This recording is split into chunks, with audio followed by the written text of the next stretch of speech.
Welcome friends, online to shopping zone. આજે આપણે online શોપિંગમાં આદિવાસી તેલ જોવાનું છે. આ તેલ વાળને લાંબા, ઘાટા અને ચમકદાર રાખવામાં મદદ કરે છે. આ તેલ જે છે એ ખરતા વાળને પણ અટકાવે છે અને નવા વાળ ઉગાડવામાં પણ મદદ કરે છે. આ તેલ નાખવાથી મૂળથી મજબૂત બનાવે છે અને વાળને ઝડપથી વધવામાં મદદ કરે છે.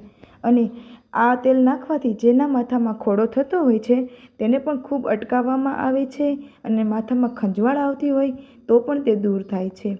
આ તેલથી માથામાં ઓછા વાળ હોય તો તેને ધીમે ધીમે વાળ આવવા માંડે છે અને ગ્રોથ વધતો જાય છે. જેમને પણ કાળા વાળ સફેદ થતા હોય તો તેને પણ તે અટકાવે છે. અને આ તેલ 100% આયુર્વેદિક છે અને 100% તેનું પરિણામ મળે છે અને 100% નેચરલ તેલ છે. તો આ તેલ ખાસ પ્રકારની જડીબુટ્ટીથી